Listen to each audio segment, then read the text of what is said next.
हुसैन बचाते दीन करबलाए हलो कुर्बानी ओ फातिमा जननी तुम्हार हुसैन बचाते दीन करबलाए हलो कुर्बानी ओ फातिमा जननी शहीद तोरे फिराती रे बंद करे से पानी ओ फातिमा जननी मायर रौज़ा जाली धरे मोर इमाम के दे बोले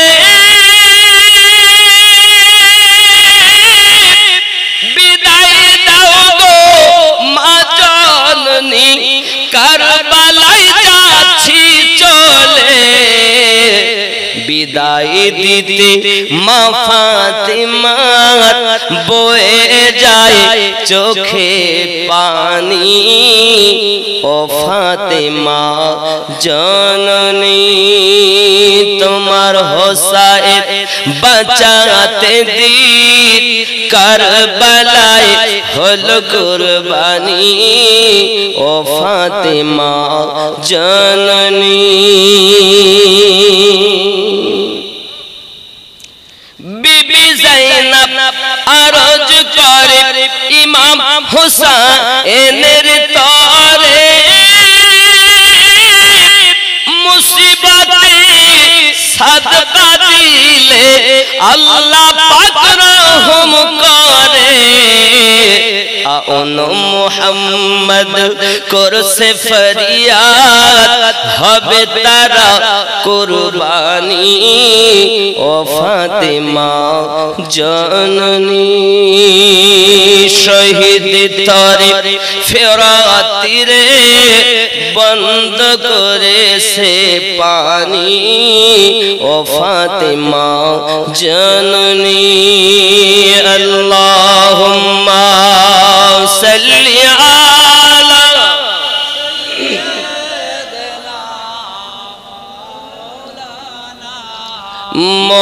मुहम्मद व अला आलि सय्यिदिना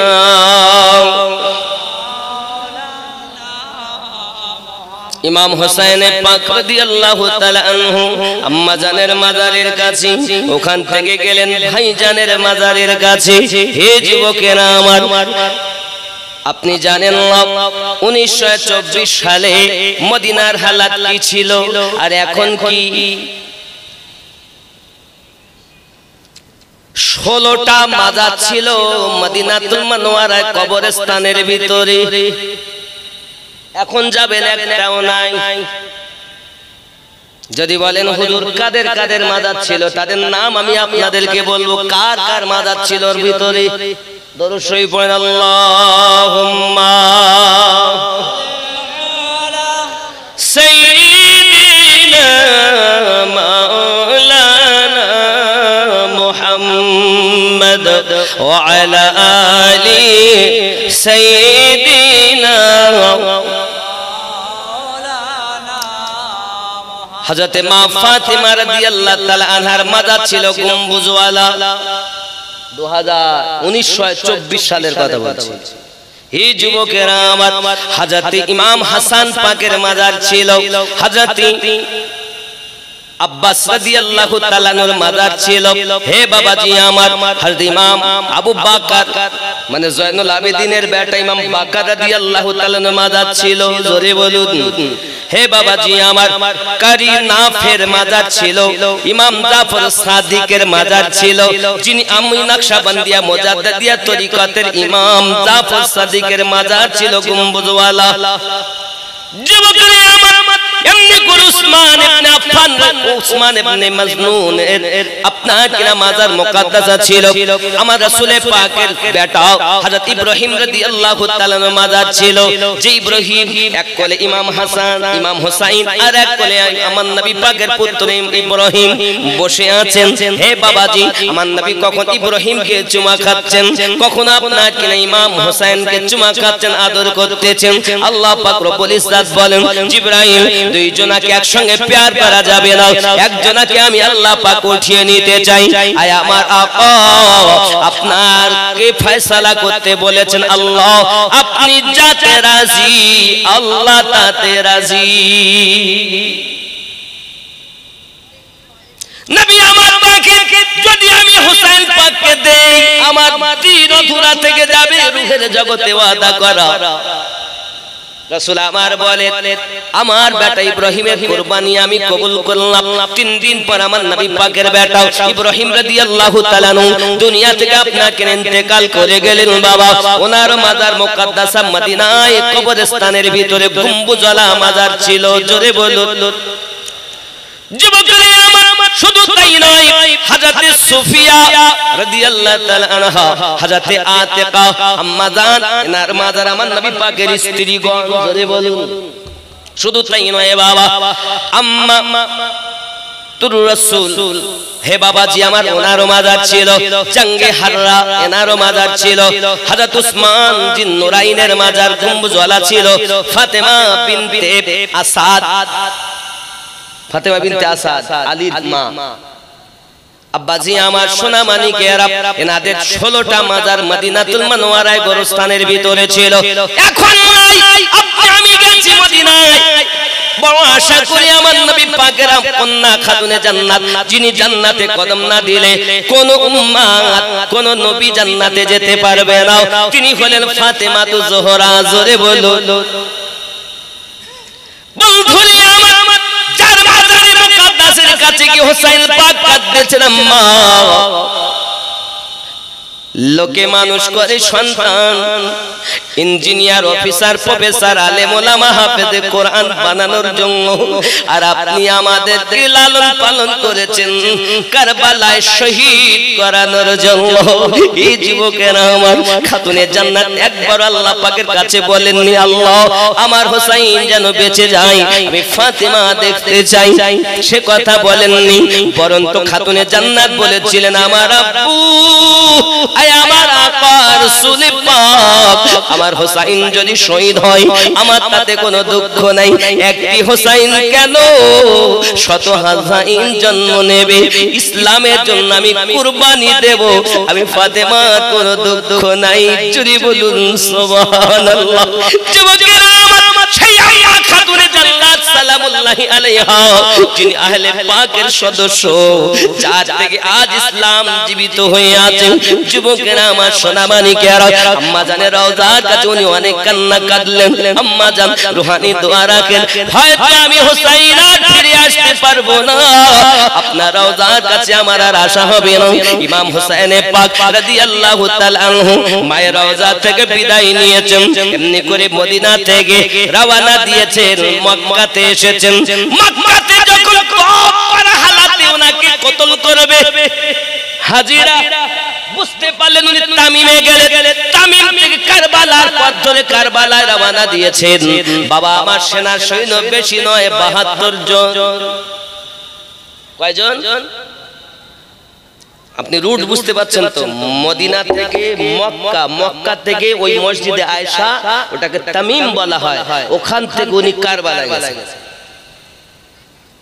এ ছিল রাস্তা রাস্তা অনেক ঘটনা ঘটেছে বাবা পৃথিবীর জমিনে খেয়াল করুন উনি যখন আপনার কিনা কারবালায় পৌঁছেছিলেন ওই কারবালায় আব্বাজি আমার পৌঁছানো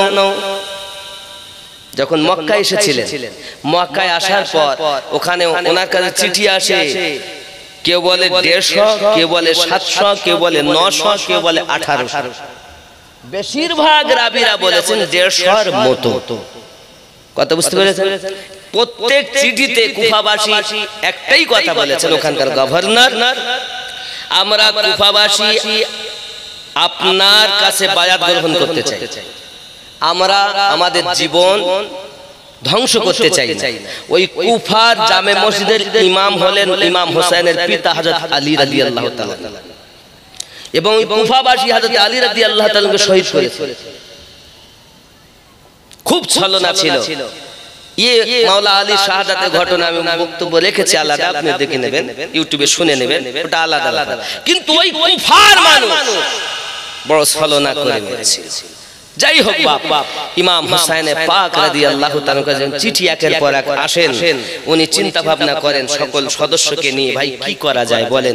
সবাই বলে হুজুর এই মক্কা থেকে যে আমরা যাব বিশ্বাস করা যায় না, আপনাকে যে ডাকছে তারা যে ক্ষতি করবে না কেমন করে হয়? হতে পারে তারা আপনার পিতাকে শহীদ করেছে, আপনাকেও ওরা করতে পারে।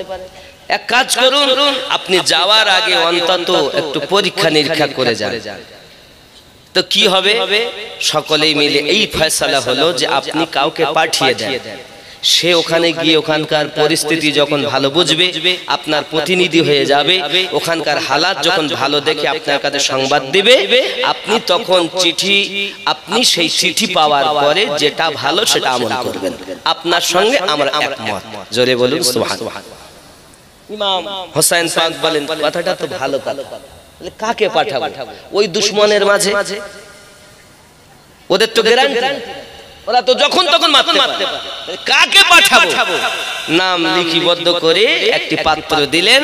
পাত্রে দেওয়ার পরে নাম তুলে দেখা গেল বারবার মুসলিম বিন আকিলের কথা। জোরে বলুন সুবহানাল্লাহ। কার নাম? কার নাম? মুসলিম বিন আকিল, যিনি হলেন ইমাম হোসেনের চাচাজাদ ভাই।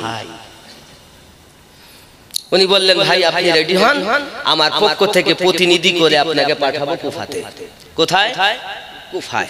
ওখানকার হালাত আপনি ভালো বুঝলে আমাকে খবর দিবেন, সেই খবর মোতাবেক কাজ হবে। ইমাম হোসেন পাকের কথা শুনে উনি বাড়িতে গেলেন। ওনার দুটি পুত্র, মা নাই জগতে তাদের, মা বলতে উনি, বাপ বলতে উনি। বাচ্চা দুটোকে নিয়ে বড় চিন্তায় চিন্তিত। হোসেন পাক আমাকে বলেছেন যেতে, কিন্তু সন্তান কুরবানি দিতে হবে ইমাম পাকের কথাতে। কারণ নবী পাক বলেছেন জানের থেকে বেশি মোহাব্বত যারা করে, সন্তানের থেকে বেশি মোহাব্বত যারা বেশি আমাকে করে, অর্থের থেকে বেশি যারা মোহাব্বত আমাকে করে, দুনিয়ার মানুষের থেকে বেশি আমাকে যারা মোহাব্বত করে, তারা প্রকৃত ঈমানদার। জোরে বলুন। নবী কথা বলেছেন হোসেন আমার থেকে, আমি হোসেন থেকে। সেই হোসেনের কথা যদি আজ আমি অমান্য করি তাহলে তো আমি বড় অত্যাচারী হয়ে যাব। উনি ওই দুটো বেটাকে সুন্দর করে গোসল করিয়ে দিলেন, নতুন কাপড় পরিয়ে দিলেন। বাচ্চা দুটোকে আপনাকে না খাওয়ান দাওয়ান করাচ্ছেন বাবা। খাওয়ানোর পরে বাচ্চা দুটোকে আপনার বিছানায় ঘুম পড়াচ্ছেন, বাবা তোমরা ঘুমিয়ে যাও। ইমাম দেখেন যখন বাচ্চা দুটো ঘুমিয়ে যাবে আমি এদেরকে রেখে রওনা দেব, কারণ বেটা চাই না, নবীর নওয়াসা হোসেনকে ছাড়তে পারবো না। জোরে বলুন। যুবকেরা আমার, এটি ছিল ইসলামের আপনার ইতিহাস। হযরত মুসলিম বিন আকিল রাদিয়াল্লাহু তাআলা বাচ্চা দুটোর মাথায় হাত বুলিয়ে ঘুম পড়াচ্ছেন, বাবা ঘুমাও। আল্লাহ পাকের কোরআন তেলাওয়াত করছেন, ঘুমিয়ে যাও। বাচ্চা দুটো কত সময় আর জেগে থাকবে, ঘুমিয়ে পড়ে গেছে। এমন সময়তে আপনার কিনা ঘুম যখন এসে গেল, ইনি ওনাদেরকে রুখে আপনার চলে আসবেন বলে যেই না উঠতে গেছেন, এখন নিজের গায়ের জামা পাঞ্জাবির কোনাটা কিন্তু আপনার গায়ে চেপে ছিল, এটা উনি খেয়াল করতে পারেননি। যেই উঠতে গেছেন টান পড়েছে, বাচ্চা জেগে গেছে। ইব্রাহিম আর মুহাম্মদ, আব্বু কোথায়? আমি যাব, আমরা যাব। দুই বেটাকে ফেলতে না পেরে ইমাম হোসেন পাক রাদিয়াল্লাহু তাআলা আনহু দুইজনাকে হযরতে মুসলিম বিন আকিল দুই বেটাকে নিয়ে হোসেন পাকের দরবারে হাজির হয়েছেন। হুজুর আমার, ইমাম পাক আমার, আমি মনে করলাম বাচ্চা দুটি নিয়ে যাব না, কিন্তু তারা ঘুমাতে পারলো না, তারা রাখতে পারলাম না তাদেরকে। এখন আপনি যদি ইজাজত দেন তাহলে দুটিকেও নিয়ে যাই। সঙ্গে সঙ্গে ইমাম পাক বলেন কোনো আপত্তি নাই, তাদেরকে নিয়ে যাও। যেহেতু তাদের আগ্রহ অনেক ভালো, 150 মতো চিঠি এসেছে। উনি অর্ডার দিলেন, নিয়ে গেলেন।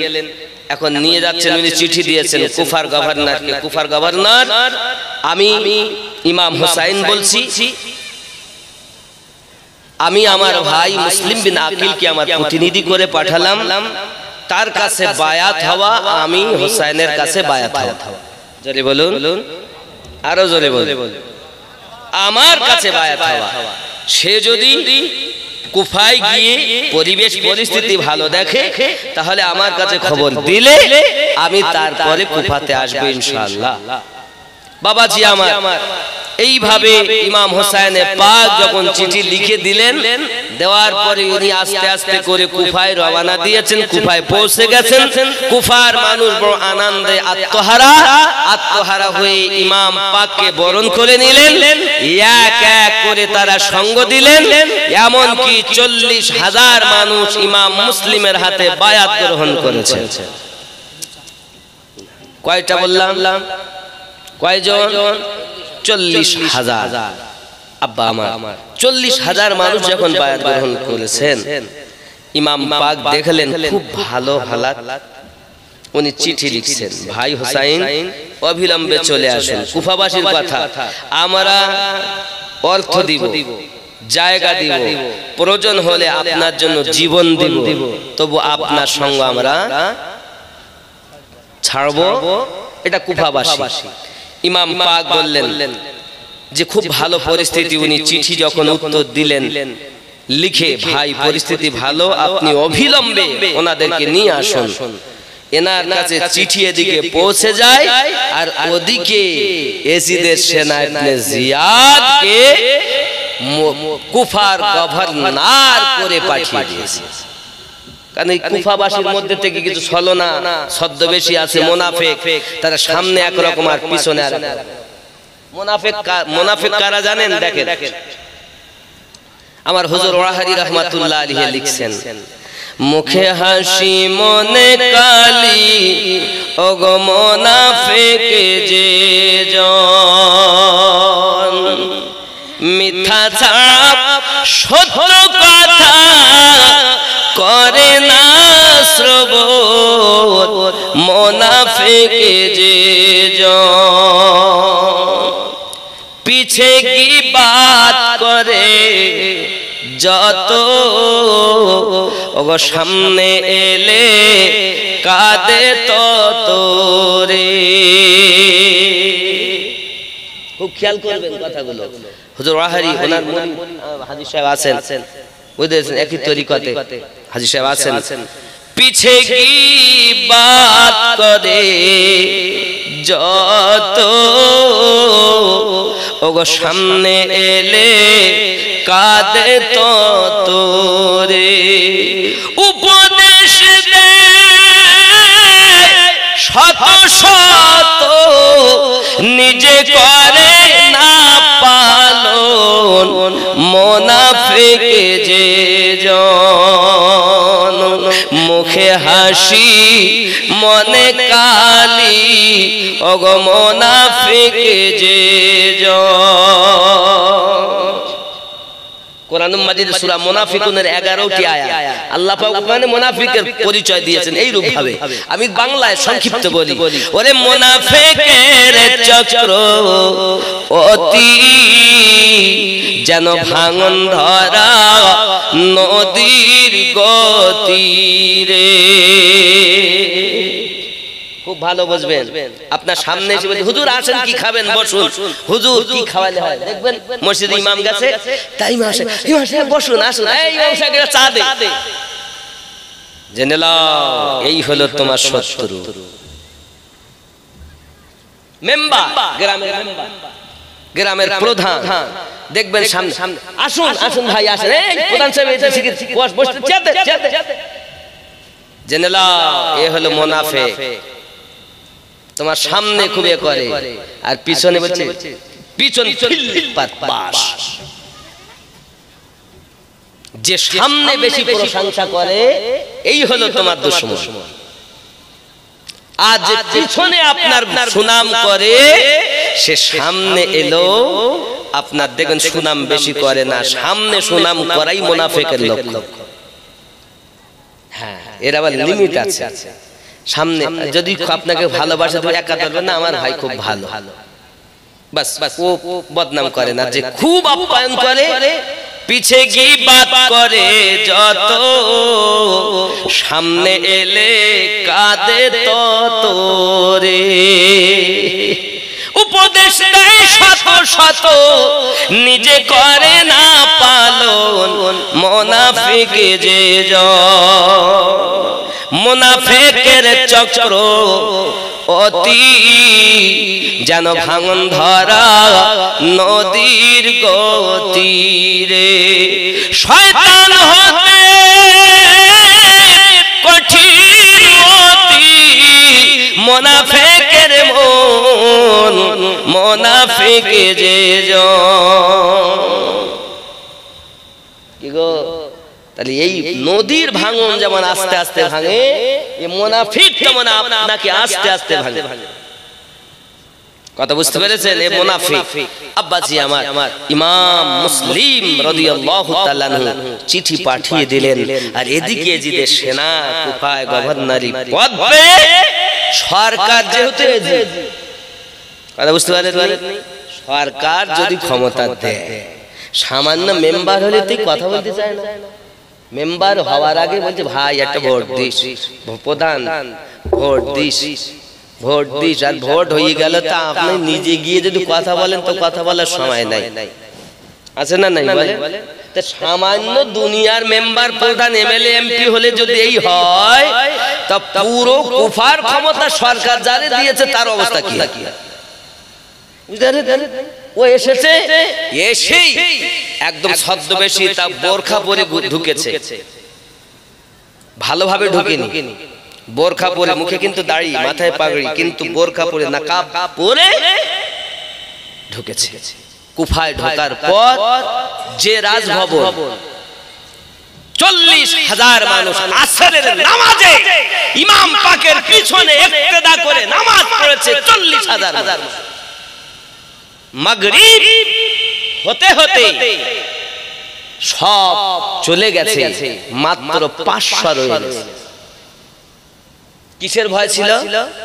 এ যখন ঢুকেছে, ঢোকার পরে বলছে শোনো, আমি সরকারের পক্ষ থেকে এসেছি, তোমরা যদি এখনই মুসলিম বিন আকিলের বায়াত না ভাঙো, তাহলে কারোর ভাই, কারোর বাপ, কারো ভাইপো, কারো চাচা, কারো দাদা, কারো নানা সব আমার কবজার মধ্যে।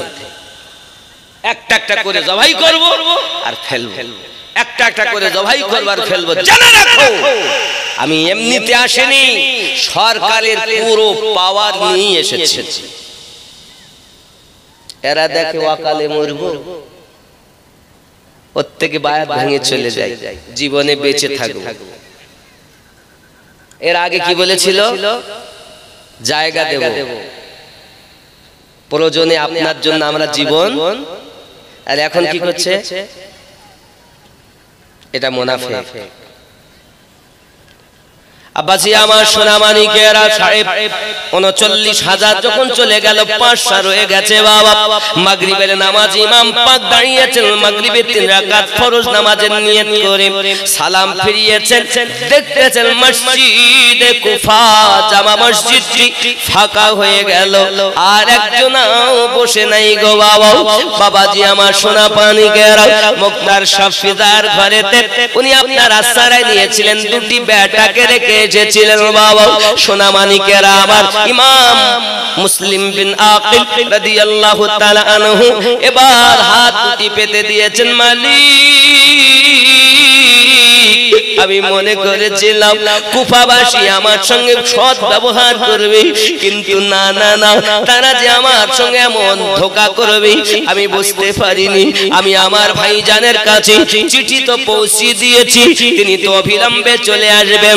দুনিয়ার মানুষ আমাকে অত্যাচারী বলবে, আমাকে পাপী বলবে, আমাকে জালিম বলবে, আয় আমার মালিক আল্লাহ, আমি এখন খবর পৌঁছাই তো কেমন করে আমি খবরটা পৌঁছাই, কেমন করে আমি পৌঁছাবো আমার ভাইয়ের কাছে এই খবরটি? আমার ভাই তো দেরি করবেন না, আমাকে ভরসা করে কুফায় পাঠালো, আর কুফার মানুষ আমার সঙ্গে গাদ্দারি করলো। আল্লাহ, আমি তো সারা জীবনের মতো ক্ষতিগ্রস্ত হয়ে গেলাম, কেমন করে জবাবদিহি করব? এমন করে রোনাজারি করে আর এজিদের বাবার বলে দেয়, ওগো কুফার মানুষেরা, তোমরা যদি কেউ মুসলিম বিনা কিলে সঙ্গ দাও তাহলে জেনে রাখো তোমাদের জন্য শাস্তি উপযুক্ত হবে, তোমাদের সাজায় মওত দেওয়া হবে। প্রাণের ভয় মানুষ আপনার বায়াত ভেঙে চলে এসেছে। যুবক আমার, এই পরিস্থিতিতে আকাশে গর্জন শুরু হয়ে গেল, আকাশ থেকে পানি বর্ষণ শুরু হয়ে গেল, বিজলি চমক মারি। ইমাম মুসলিম বিন আকিল রাদিয়াল্লাহু তাআলা বলেন, আল্লাহ, এই মসজিদ থেকে আমি কেমন করে যাব, এখন সংবাদ দেব।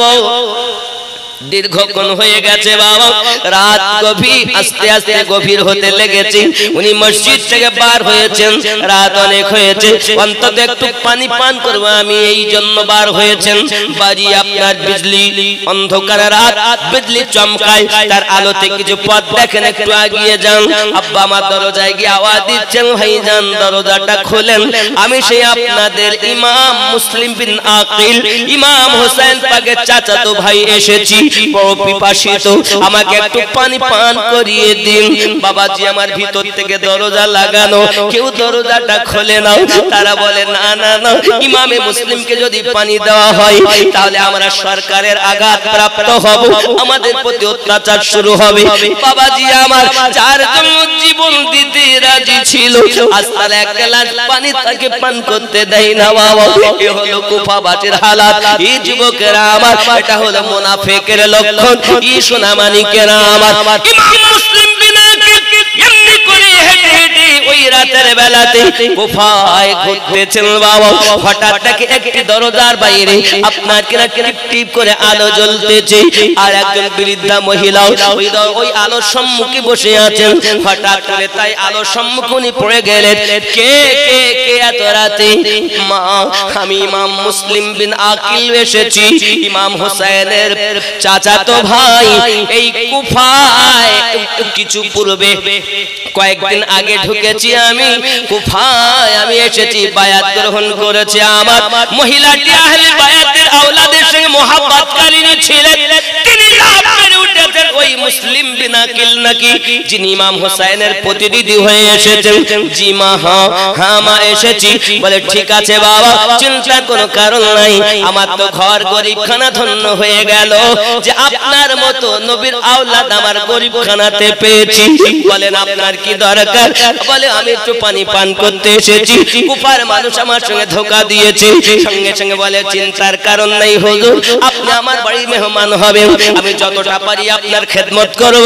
উনি আপনার বাড়ির ভিতরে নিয়ে গেলেন, ওনার প্রয়োজন মিটিয়ে দিলেন, ওনার যতটা খেতে দেওয়ার আপনার আপ্যায়ন যত্ন করলেন।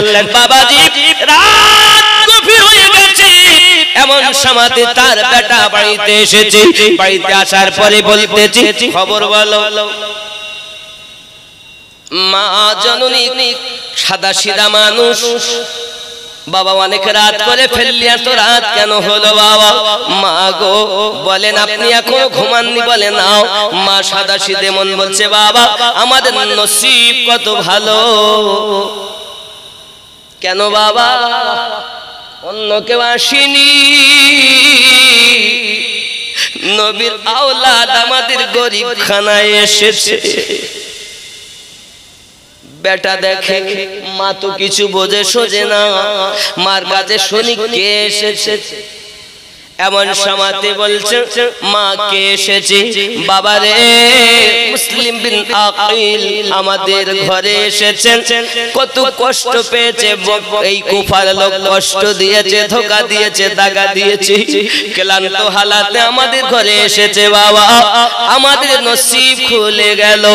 বেটা দেখে আহারে আমার মা তো কিছু বোঝে না, আমি সকাল হওয়ার আগে যাইয়া ইবনে জিয়াদকে খবর দেব, কারণ ইবনে জিয়াদ সংবাদ দিয়েছে যারা আমাকে মুসলিম বিন আকিলকে ধরে এনে দেবে তাকে মুহমাঙ্গি ইনাম দেওয়া হবে। এই লোভে বেটা কিন্তু অপেক্ষা করতেছে বাবা, যেই না আপনার কিরাম সুবে সাদিক হয়ে গেল, তারপরে পরে আপনার ইবনে জিয়াদের কাছে খবর দেয়, ওগো আমাদের সরকারের প্রতিনিধি ইবনে জিয়াদ মুসলিম বিন আকিলকে কুফায় খুঁজে পাচ্ছেন না, সে আছে আমাদের বাড়িতে। তাই তোমাদের বাড়ি? আমার সঙ্গে সেনা সৈন্য দেন, তাকে তো নিয়ে আসা যাবে না, জোর করে লোক লাগবে। ইবনে জিয়াদ সেনা পাঠিয়ে দিলেন, বলে এক কাজ করো, তাকে বায়াত গ্রহণ করতে বলবে, যদি বায়াত গ্রহণ না করে তাহলে তাকে মেরে তারপর বায়াত গ্রহণের কথা বলবে, প্রয়োজনে রক্ত বইবে, কিন্তু এসিদের বায়াত চাই। কার বায়াত? বায়াত দুই প্রকারের, শয়তানি বায়াত আর হক বায়াত। বায়াত মানে বোঝেন তো? বায়াত হওয়া দীক্ষা নেওয়া। বন্ধুরে আমার, এখন এই বায়াত হতে গেলে পীরের কাছে বায়াত হতে হয়। খুব খেয়াল করুন বাবা, এখন বায়াত আপনার দুই প্রকারের। ডুপ্লিকেট বায়াতের কথা বলা হয়েছে, তাদের কাছে যেতে আল্লাহ নিষেধ করেছেন। সূরা আল আরাফের 3 নম্বর আয়াত, 7 নম্বর সূরা 3 নম্বর আয়াতে আল্লাহ পাক বলেন, মিন দুনিহি আউলিয়া কলিলাম মা তাযাক্কারুন। এ হলো ডুপ্লিকেট ওলি, এর কাছে যেও না। শয়তানের 7 নম্বর সূরা 3 নম্বর আয়াত, আর 10 নম্বর সূরা 62 নম্বর আয়াত আল্লাহ পাক বলেন, বিসমিল্লাহির রহমানির রহিম, আলা ইন্না আউলিয়া আল্লাহি লা খাউফুন আলাইহিম ওয়া লা হুম ইয়াহজানুন। আরো জোরে বলুন সুবহানাল্লাহ। আমার আল্লাহ কোরআন শরীফে বলেন, সূরা আল কাহফের 17 নম্বর আয়াতে, বিসমিল্লাহির রহমানির রহিম, মান ইয়াহদিল্লাহু ফাহুয়াল মুহতাদি ওয়া মান ইউদ্লিল ফালান তাজিদা লাহু ওয়ালিয়াম মুরশিদা। আমি আল্লাহ যাদের হেদায়েত দান করি তারা হেদায়েত প্রাপ্ত হয়, আর আমি আল্লাহ যাদের পথ ভ্রষ্ট করি তারা পথ প্রদর্শক আউলিয়াকে মুর্শিদ রূপে পাবে না। আল্লাহর কোরআন মোতাবেক বোঝা গেল, আল্লাহ যাদের হেদায়েত চায় তারা হেদায়েত পায়, আর তারাই জগতে মুর্শিদ পেয়ে যায়। সূরা আল কাহফ আয়াত নাম্বার 17। আল্লাহ যাদের হেদায়েত চেয়েছেন তারাই বাস্তবে মুর্শিদ পেয়েছে। সূরা আল কাহফ আয়াত নাম্বার 17।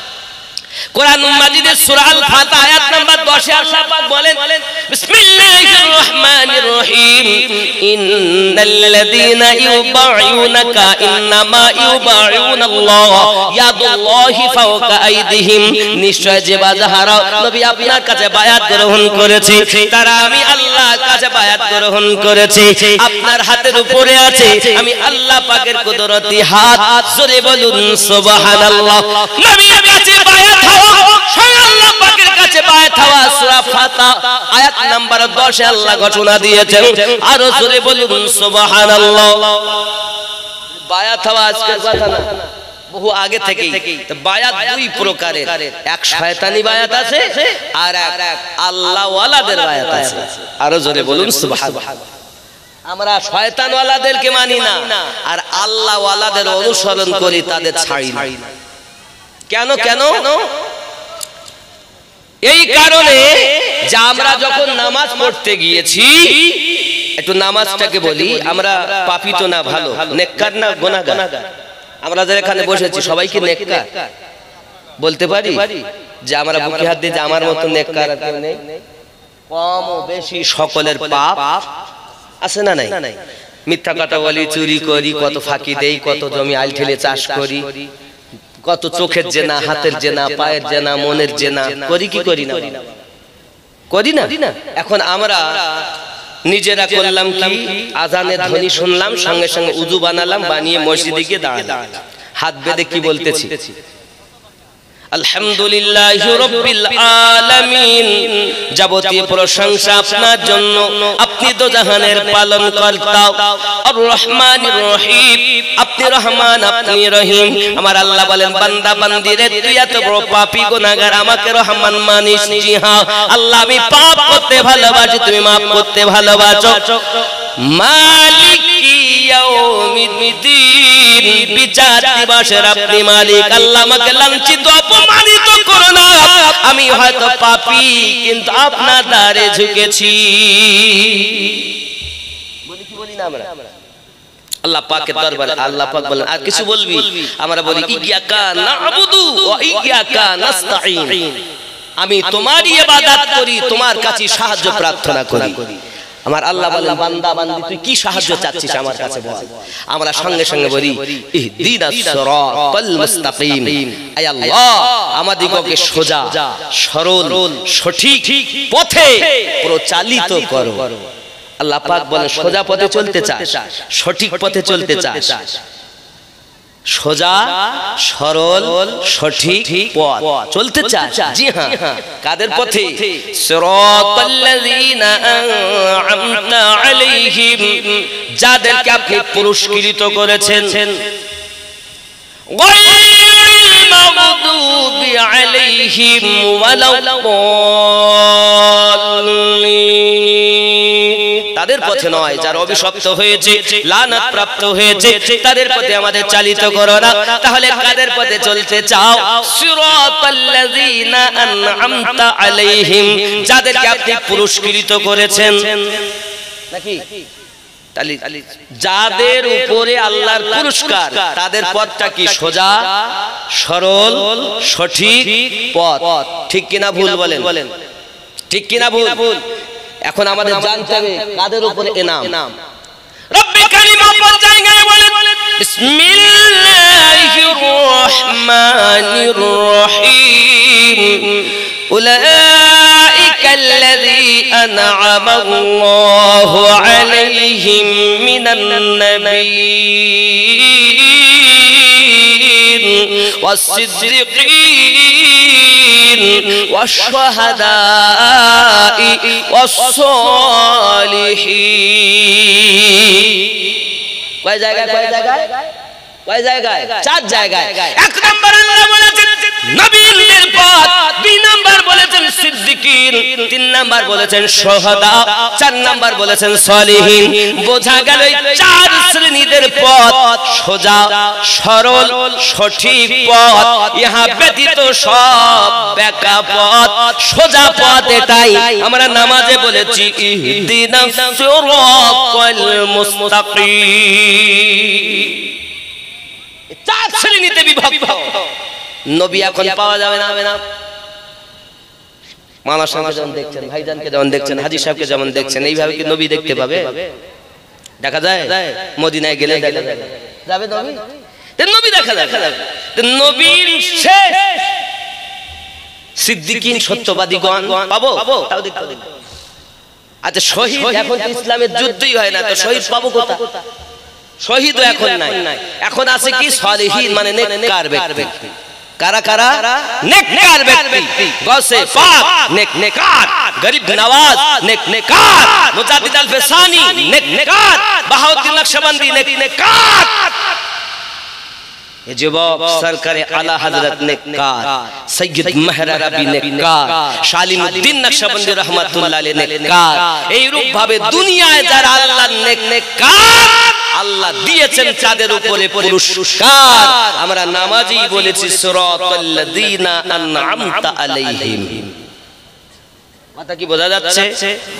কথা বোঝা যাচ্ছে বন্ধুরে আমার এই বায়াতের কথা আপনার সমাজে যখন আপনার কিনা বলেছি সঙ্গে সঙ্গে বাবা আমার ইবনে জিয়াদ সেনা পাঠিয়ে দিল যাও তারা আপনার লাঠি সোটা তলোয়ার নিয়ে তারা এসেছে ইমাম মুসলিম বিন আকিলের কাছে হুজুরের কাছে এসে দরজার বাইরে থেকে আনাপ শনাপ বলে এখন আপনার কিনা ভিতরতে আওয়াজ দেয় যায় মুসলিম বিন আকিল আমরা ইবনে জিয়াদের সেনা এসেছি ধরার জন্য হয় ইয়াজিদের বায়াত গ্রহণ করো নইলে তুমি আমাদের কাছে যুদ্ধের জন্য তৈরি হও।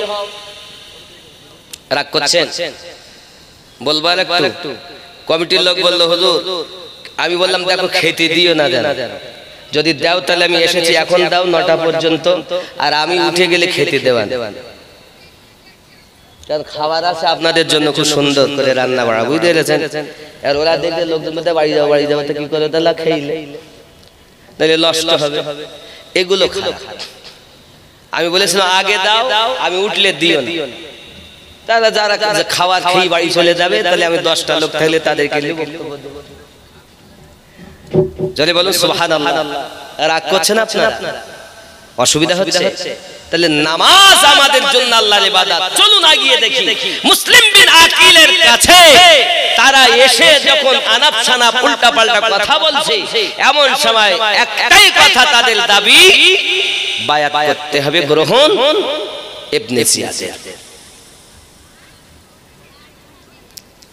বলছেন না আমি আব্দুল্লাহ ইবনে জিয়াদের বায়াত গ্রহণ করব না কারণ আমি ইমাম পাকের প্রতিনিধি হয়ে এসেছি আর বাতিলের কাছে আমি মাথা নত করতে পারবো না ये गर्दान काट तो सकता है मगर बातिल के आगे झुक नहीं सकता জোরে বলে আব্বা আমার এই কথা যখন উনি বলেছেন এমন সময়তে তারা তো ভিতর থেকে আপনার তলোয়ার বার করে তাহলে যুদ্ধের জন্য তৈরি হও এখন তুমুল যুদ্ধ শুরু হয়ে গেল মুসলিম বিন আকিলের কাছে ক্ষুধার্ত হালাত এরা টিকতে পারছে না আব্বাজি আমার এখন চালাকি করে একদিন ছুটেছে ইবনে জিয়াদ পরিস্থিতি খুব খারাপ কি হবে তাই আবার একদল পাঠিয়ে দিয়েছে যাও গিয়ে বলো যে যুদ্ধ করার জন্য মারামারি করার জন্য তো পাঠাইনি ভালোভাবে ডেকেছে কোনো ফয়সালা হবে এরা এসে চালাকি করলো মুনাফিক যা ছদ্মবেশী যা মুনাফিকের চক্রবর্তী যেন ভাঙন ধরা নদীর গতি